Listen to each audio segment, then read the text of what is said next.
When I first started Troop 35, I was really shy, but the patrol leaders really welcomed me in with open arms, and that kind of inspired me as a leader to be open to everybody. As a leader, you're going to have to deal with many different types of people. Like there'll be someone that's open to new ideas, or there'll be somebody that's a little stubborn. You just learn how to interact with those type of people.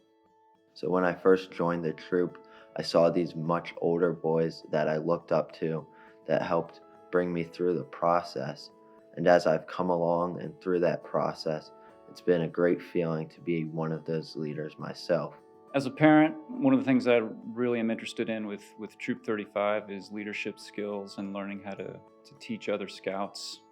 It's not the things that you would typically teach a person nowadays, I don't think, like cooking over a fire or how to navigate through the woods with a map.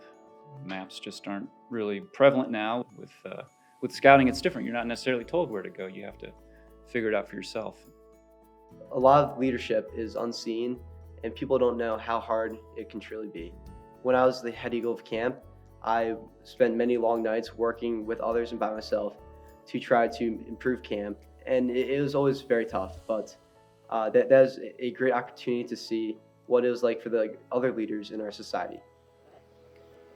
The skills that I am gaining are being able to be a good leader and also being able to be a good follower at times.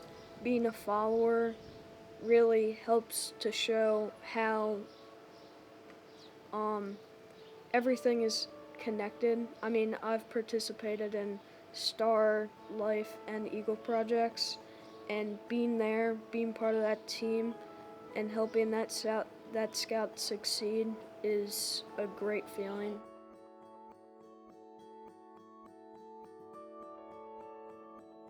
In Troop 35, I learned about leadership and being in a team, because if you're in a team and one person isn't doing what they're supposed to, the whole thing falls apart, and everybody has to be doing their equal share for the project or whatever you're doing to be successful. I can remember the first overnighter that we went on, the OV, there was an option for a 5-mile hike or a 20-mile bike ride. We got about 5 miles in, we're down on Y Island, and he said, "Dad, I'm done, we're turning around. I can't go any further." He was hurting, he was upset, he didn't want to go on, he may have cried, he may have said some choice words to me about what he thought of me. But when we got about 15, 16 miles in, I think he realized he could finish it. Every time he overcomes one of those obstacles, he gets a little bit stronger. His shoulders come back a little bit, his chest comes out, and he gains the confidence that we would all hope our boys would experience through scouting. The sense of pride that he has cannot be taught.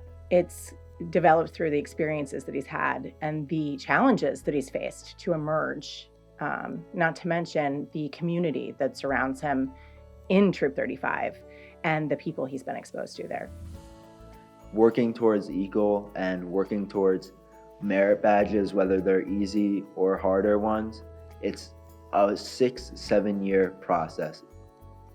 Those merit badges, they serve as like checks and stepping stones. It's important to be persistent and know that at the end of these 7 years, you will have achieved something that you can look at and say, I'm really proud of myself for sticking with it.